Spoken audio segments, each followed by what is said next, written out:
When a man steals an ox or a sheep and butchers it or sells it, he must repay 5 cattle for the ox or 4 sheep for the sheep. If a thief is caught in the act of breaking in and he is beaten to death, no one is guilty of bloodshed. But if this happens after sunrise, there is guilt of bloodshed. A thief must make full restitution. If he is unable, he is to be sold because of his theft. If what was stolen, whether ox, donkey, or sheep, is actually found alive in his possession, he must repay double. When a man lets a field or vineyard be grazed in and then allows his animals to go and graze in someone else's field, he must repay with the best of his own field or vineyard. When a fire gets out of control, spreads to thorn bushes, and consumes stacks of cut grain, standing grain, or a field, the one who started the fire must make full restitution for what was burned. When a man gives his neighbor money or goods to keep, but they are stolen from that person's house, the thief, if caught, must repay double. If the thief is not caught, the owner of the house must present himself to the judges to determine whether or not he has taken his neighbor's property. In any case of wrongdoing involving an ox, a donkey, a sheep, a garment, or anything else lost, and someone claims that's mine, the case between two parties is to come before the judges. The one the judges condemn must repay double to his neighbor. When a man gives his neighbor a donkey, an ox, a sheep, or any other animal to care for, but it dies, is injured, or is stolen while no one is watching, there must be an oath before the Lord between the two of them to determine whether or not he has taken his neighbor's property. Its owner must accept the oath, and the other man does not have to make restitution. But if in fact the animal was stolen from his custody, he must make restitution to its owner.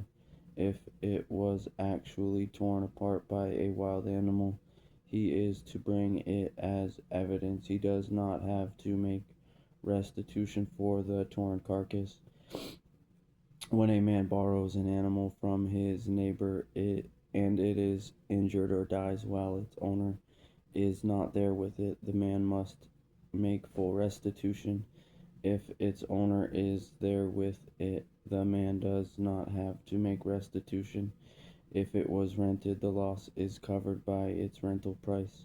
When a man seduces a virgin who was not promised in marriage and he has sexual relations with her, he must certainly pay the bridal price for her to be his wife. If her father absolutely refuses to give her to him, he must pay an amount in silver equal to the bridal price for virgins. You must not allow a sorceress to live. Whoever has sexual intercourse with an animal must be put to death.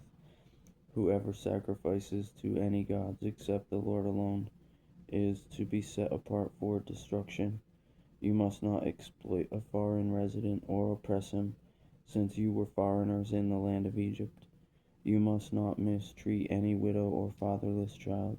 If you do mistreat them, they will no doubt cry to me, and I will certainly hear their cry.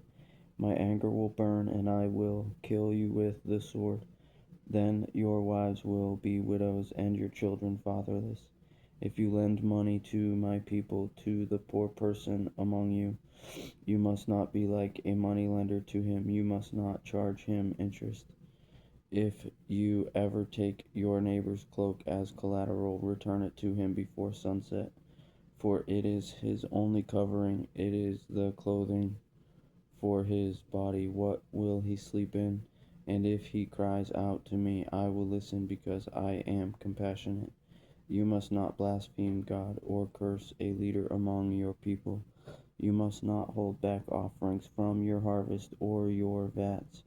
Give me the firstborn of your sons. Do the same with your cattle and your flock.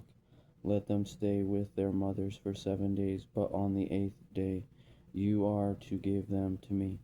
Be my holy people. You must not eat the meat of a mauled of a mauled animal found in the field. Throw it to the dogs.